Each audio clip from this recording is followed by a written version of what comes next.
Olá, meus amigos, espero que estejam todos bem, minhas saudações a todos.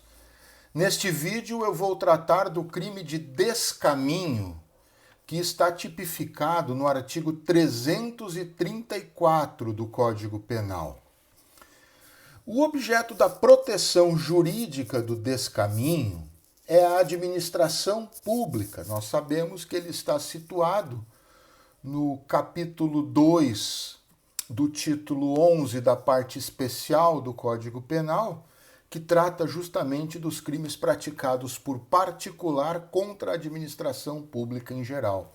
Então, o objeto da proteção jurídica do crime de descaminho é exatamente a administração pública. E dentro dela, em relação a ela, especialmente a gestão da entrada e da saída de produtos em território nacional, e também a proteção dos interesses da Fazenda Nacional, pelos motivos que veremos a seguir. O tipo penal, na sua forma simples, ele tem, que está inscrita no caput do artigo 334, ele tem a seguinte tipicidade objetiva, né? O núcleo do tipo é o núcleo iludir, que aqui tem uma significação de criar uma ilusão, de fraudar, de enganar, né? E iludir o quê? O pagamento, seja no todo, seja em parte, quer dizer, seja integral ou parcial, de direito devido, quer dizer, valor de qualquer natureza, ou do imposto devido, seja em razão da entrada de produto em território nacional, notadamente o imposto de importação, seja pela saída de produto do território nacional, em especial aí o imposto de exportação, e seja pelo consumo de mercadoria, embora no momento nós não tenhamos no Brasil instituído imposto sobre o consumo de mercadoria. Então, recapitulando a forma simples do delito do artigo 334, iludir, no todo ou em parte, o pagamento de algum direito devido ou de algum imposto devido, seja pela entrada de produto no território nacional, seja pela saída de produto nacional, e está previsto também pelo consumo de mercadoria, com a ressalva que neste momento nós não temos instituído imposto de consumo, imposto sobre o consumo, que não pode ser confundido com o ICMS, que é outra coisa, tem outro fato gerador. A pena, da forma simples do crime de descaminho, então, que tem a ver com esta fraude tributária, é de 1 ano a 4 anos de reclusão. Dá para falar, então, dentro desse contexto tipológico, meus amigos, que nós temos duas espécies de descaminho.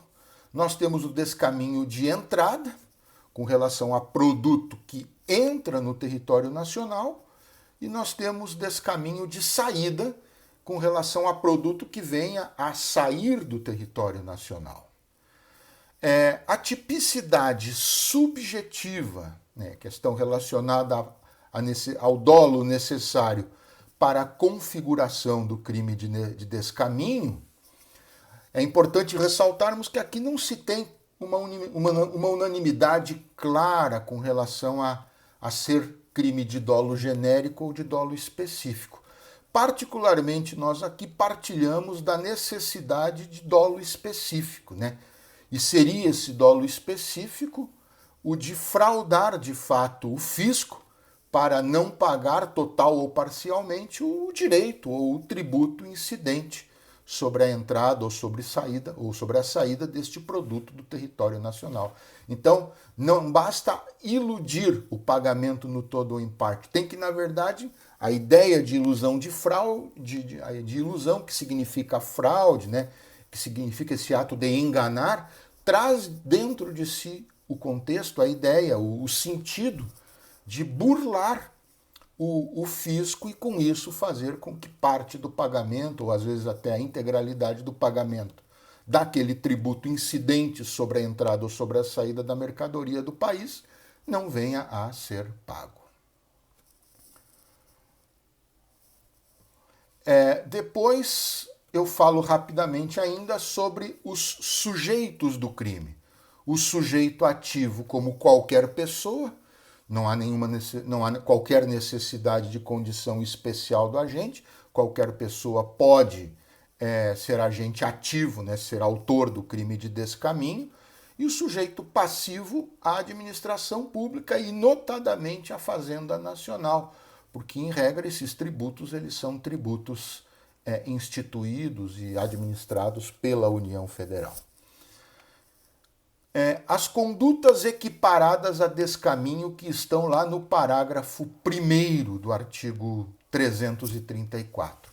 A prática de navegação de cabotagem fora dos casos previstos em lei, sempre lembrando que a navegação de cabotagem é aquela feita entre portos situados dentro do território nacional.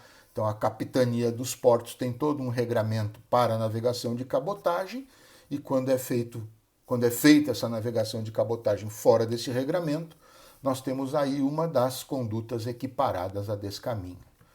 Também a prática de fato assimilado a descaminho que eventualmente possa ser expressamente como tal previsto em lei especial. E ainda os atos de vender, expor à venda, manter em depósito ou de qualquer forma utilizar em proveito próprio ou alheio, no exercício de alguma atividade comercial, e aqui atividade comercial, tanto aquela formal, legalizada, quanto pela regra do parágrafo 2º do 334, também a atividade informal, também aquela não regularizada. Então, no exercício de atividade comercial ou no exercício de atividade industrial, então vender, expor à venda, manter em depósito ou de qualquer forma utilizar em proveito próprio ou alheio, no exercício da atividade comercial ou de atividade industrial, o quê? Mercadoria de procedência estrangeira que introduziu clandestinamente no país ou que importou fraudulentamente ou que sabe ter sido introduzida clandestinamente no país ou que sabe importada fraudulentamente por outrem. Então, essas mercadorias mencionadas nesta passagem do parágrafo 1º vão gerar também o crime equiparado ao descaminho. Elas estão no inciso 3 do parágrafo 1º, e a parte da atividade comercial, para estendê-la também à atividade comercial informal, conforme a dicção do parágrafo 2º. E ainda nós temos lá no inciso 4 do parágrafo 1º também a prática de receptação de produto descaminhado, mediante os seguintes atos: adquirir, receber ou ocultar, adquirir, receber ou ocultar, também no exercício de atividade comercial, formal ou informal, ou de atividade industrial, o quê? Mercadoria de procedência, qual é o alvo dessa receptação? Mercadoria de procedência estrangeira, desacompanhada de documentação legal ou acompanhada de documentos que o sujeito sabe que são documentos falsos. Isso também, tanto em proveito próprio, do próprio agente, quanto em proveito alheio, em proveito de terceira pessoa. Todas essas condutas, então, que estão tipificadas no parágrafo 1º, nos incisos 1 a 4, são todas equiparadas a descaminho, gerando, então, a mesma penalidade. O momento consumativo do descaminho, se envolver, aí nós temos que fracionar aqui o entendimento, se envolver passagem pela alfândega, então, no momento da liberação indevida, após a alfândega ter sido iludida. Então, neste momento é que estará consumado o crime de descaminho.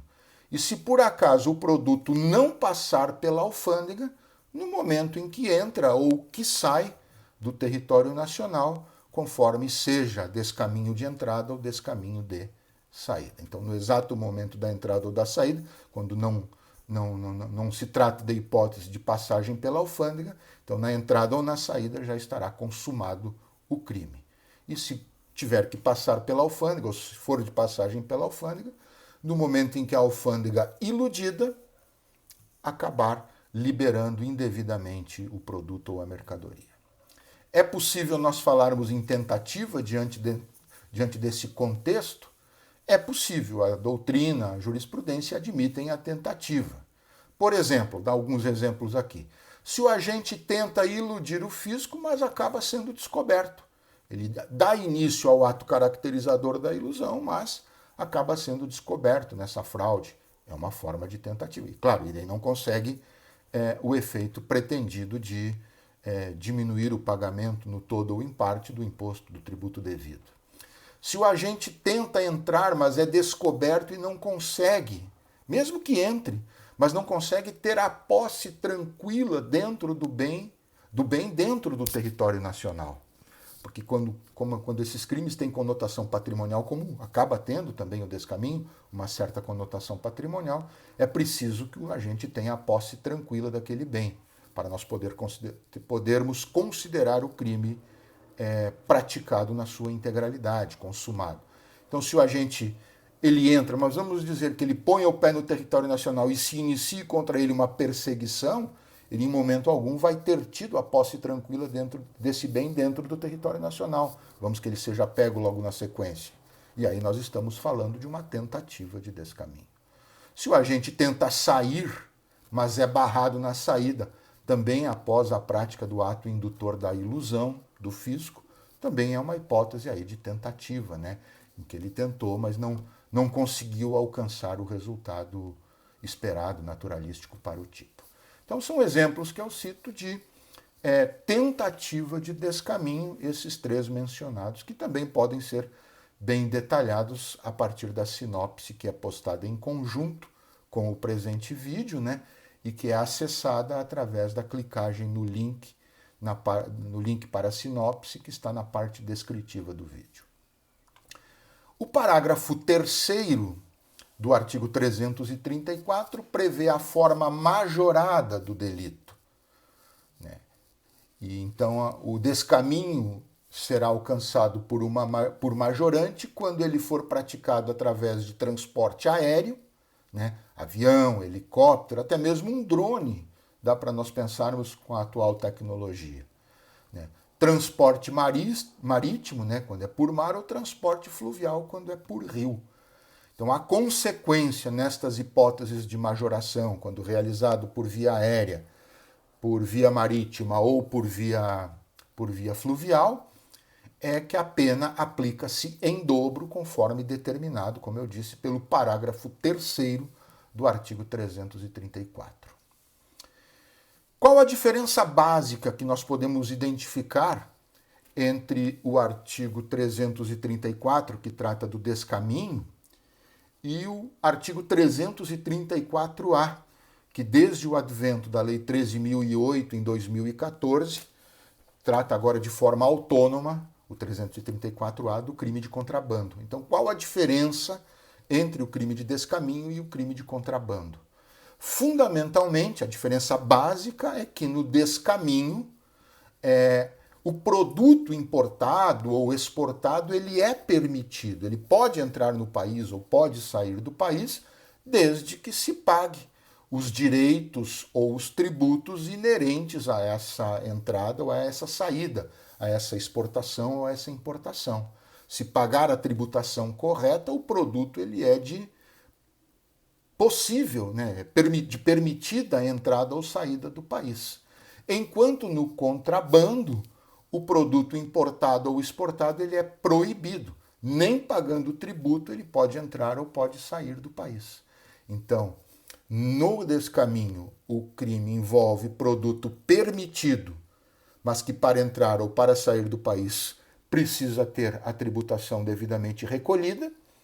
E no contrabando, o produto que entra ou que sai do país é um produto proibido. Essa é a diferença fundamental entre descaminho, aqui do artigo 334, e o contrabando do 334-A, que, como eu disse, desde 2014, com a Lei 13.008, os crimes foram desmembrados. Até então, tudo compunha o crime do artigo 334.